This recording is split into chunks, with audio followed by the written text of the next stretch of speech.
30 வயதேயான அந்த பெண் இரண்டாவது முறையாக சிறையில் அடைக்கப்பட்டார். அங்கே ஏற்கனவே கைதாகியிருந்த மணலூர் மணியம்மா அவரை பார்த்தவுடன் ரயில்வே நிர்வாகத்தையே கதிகலங்கச் செய்த ஷாஜாதியானி என்று உச்சி நுகர்ந்தார். பாவாடை மடிப்பில் கட்சி அறிக்கைகளை தைத்து சிறைக்குள் எடுத்து வரும் அவர் துணிச்சல் அசாதாரணமாயிருந்தது. 16 நாள் அவர் சிறையில் உண்ணாவிரதம் இருந்த பிறகுதான் பெண் கைதிகளுக்கே குளிக்க தனி இடமே கிடைத்தது. அவருடைய முன்னெடுப்பில் தான் பெண் கைதிகளின் குழந்தைகளுக்கு முறையான உணவை சிறையில் வழங்கப்பட்டது.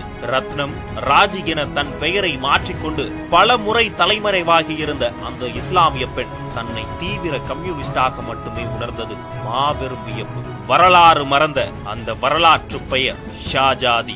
கடலூர் மாவட்டத்தில் கிட்டத்தட்ட 42-43 ஆண்டுகள்ல இருந்து அங்கே இருக்கிற தொழிற்சங்க தொழிலாளர் இயக்கம், அங்கே இருக்கிற போராட்டங்கள் எல்லாத்துலேயுமே இரண்டரை கலந்து போராடினவங்க. அவங்க அம்மாவை பொறுத்த வரைக்கும் அவங்களுக்கு எந்த ஒரு ஃபார்மல் எஜுகேஷனும் இல்லை. இஸ்லாமிய குடும்பத்தில் பிறந்திருந்ததால் அவங்க இந்த மதர்சாக்கு போய் அதுலேயும் ஒரு லெவல் வரைக்கும் தான் அவங்க அரபி மொழியில் கொஞ்சம் பாடம் கற்றுக்கிட்டாங்க. அப்போ பிரிட்டிஷ் அரசாங்கம் என்ன முடிவெடுத்தாங்கன்னா, 2வது உலக யுத்தம் முடிந்த பிறகு ஒரு 2 லட்சம் ரயில்வே தொழிலாளிகளை வேலையை விட்டு நீக்கிறது. அது மட்டும் இல்லை, அவங்களுக்கு ஏற்கனவே இருக்கிற வேலை பளுவை இன்னும் கூடுதலாக வேலை பளுவை உயர்த்துறது போன்ற பல அடக்குமுறை இதெல்லாம் கொண்டு வந்தாங்க. அதை எதிர்த்து தான் ரயில்வே தொழிலாளர்கள் மிகப்பெரிய போராட்டங்களை நடத்துகிறாங்க. அப்போ ரயில்வே காலனி குடியிருப்புகள் மற்ற இடங்களில் பூரா போலீஸ் மூர்க்கத்தனமாக பூந்து அடக்குமுறை கையாள இது பண்ணாங்க. ஷாஜாத்தியும் ரயில்வே தொழிலாளிகளுக்கு போராடுகிற போது அவங்களுக்கு உணவு ஏற்பாடு பண்ணி கொடுக்கறது, அவங்களுக்கு உண்டியல் வசூல் பண்ணி நிதி திரட்டி கொடுக்கறது போன்ற பணிகளில் ஈடுபட்டு 1948 கல்கத்தாவில் சமாதான மாநாடு நடைபெற்றது. அதுக்கு தமிழ்நாட்டிலேருந்து 3 பேர் அதில் பங்கெடுத்தாங்க. அந்த 3 பேரில் 2 ஆண்கள், 1 ஷாஜாதி அம்மா. அவங்க போயிட்டு அங்கேருந்து திரும்பி வரும்போது கம்யூனிஸ்ட் கட்சி அப்போ சுதந்திரம் அடைந்த பிறகு கம்யூனிஸ்ட் கட்சி தடை செய்யப்பட்டது.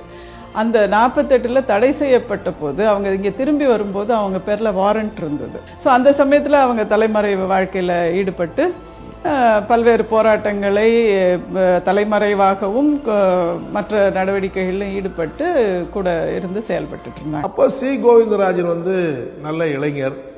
அந்த மாவட்டத்தில் ஒரு அறிமுகமான தொழிற்சங்க தலைவர், கம்யூனிஸ்டாக இருந்தார். அதன் மூலம் இவங்க 2 பேருக்குள்ள பழக்கம் ஏற்பட்டு ஒருவரை ஒருவர் திருமணம் செய்து கொள்வது என்ற விருப்பத்துக்கு வந்தாங்க.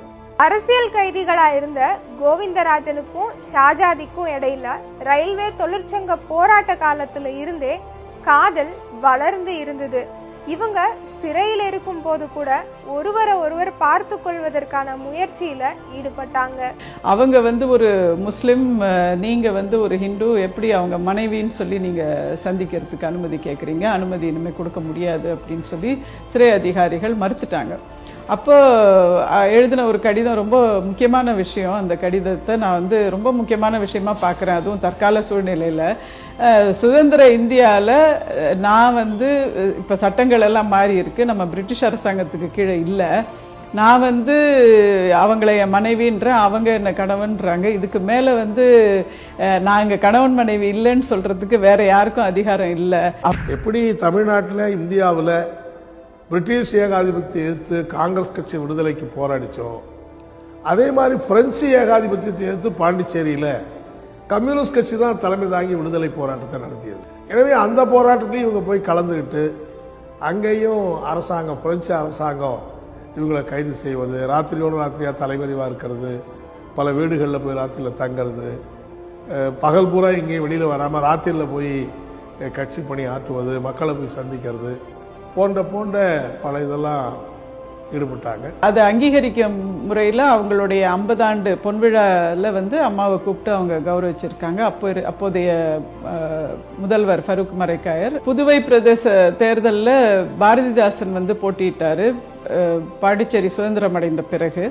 அந்த தேர்தலில் வேலை செய்யறதுக்காக அம்மா போய் அங்கே தங்கியிருந்து அவருக்கான தேர்தல் பிரச்சாரத்தை மேற்கொண்டாங்க. இதை பார்த்து ரொம்ப சந்தோஷப்பட்ட பாரதிதாசன் தன்னுடைய வீட்டு பெண்கள் கிட்ட ஒரு முஸ்லிம் பெண்ணு, ஒரு கட்சி தோழர் இங்கே தங்கி இருந்து இந்த தேர்தல் வேலைகள் எல்லாம் ஈடுபடுறாங்க, இதை பார்த்து நீங்கள்லாம் வந்து பொது வாழ்க்கையில் இந்த மாதிரி விஷயங்களில் ஈடுபடணும், அவங்ககிட்ட இருந்து கற்றுக்கணும் அப்படின்னு அவர் வந்து அம்மாவை பற்றி சொன்னது வந்து நான் ஒரு ரொம்ப ஒரு முக்கியமான விஷயமா நான் நினைக்கிறேன். இந்த இரண்டு கொள்கையாளர்களுக்கும் இடையில திருமணம் நடந்து முடிஞ்ச பிறகு இவங்களோட கொள்கை பிடிப்பும் போராட்டமும் இன்னும் தீவிரமானது. 1991 மே மாதம் தமிழ்நாட்டில் சட்டமன்ற தேர்தல் நடந்தது. அப்பா வந்து சட்டமன்ற உறுப்பினருக்காக நெல்லிக்குப்பம் தொகுதியிலிருந்து போட்டிட்டார். அந்த சமயத்தில் தேர்தல் பிரச்சாரத்துக்காக தமிழ்நாடு வந்திருந்த ராஜீவ்காந்தி ஸ்ரீபெரும்புத்தூரில் கொல்லப்பட்டார். அந்த சமயத்தில் வந்து காங்கிரஸ் அணிக்கு எதிராக இருந்த அனைத்து கட்சிகள் அவங்களோட வேட்பாளர்கள் இவங்க மேலே ஒரு பெரிய தாக்குதல் நடந்தது. தோழர்கள் தாக்கப்பட்டாங்க, கட்சி அலுவலகம் இடிக்கப்பட்டது, வீட்லேயும் மிகப்பெரிய தாக்குதல், குண்டர்கள் வந்து தாக்குதல் இது பண்ணாங்க. அம்மா வந்து என்ன பண்ணாங்க, தொடர்ந்து இந்த மாதிரி 2-3 முறை கல் எடுத்து எறியறது, ஆயுதங்களோட வர்றது அப்படின்னு வந்தப்போ என்ன பண்ணாங்க, ஒரு பெரிய கூட்டம் வந்தது. பகலில் தான், காலையில். இவங்க பாட்டுக்கு வெளியில் போய் நின்றுட்டு உங்களுக்கு என்ன வேணும்னு சொல்லுங்கள், இது பார்க்குறவங்க நீங்கள்லாம் கட்சி உறுப்பினர்களாக தெரியல, எந்த கட்சியை சேர்ந்தவங்களாம் தெரியல, குண்டர்கள் மாதிரி இருக்கிறீங்க, உங்களால் தாக்க முடிஞ்சால் என்ன தாக்குங்கன்னு போய் வெளியில் நின்னாங்க. அந்த ஆயுதம் தாங்கி வந்த அந்த கூட்டம் அப்படியே தலையை குனிஞ்சு அங்கேருந்து நின்று அமைதியாக அங்கேருந்து கலைஞ்சு போயிட்டாங்க. 2004 வரைக்கும் அவங்க ரொம்ப ஆக்டிவாக இருந்தாங்க. 2004, 2006 வரைக்கும் ஒரு ஆக்டிவாக இருந்தாங்க.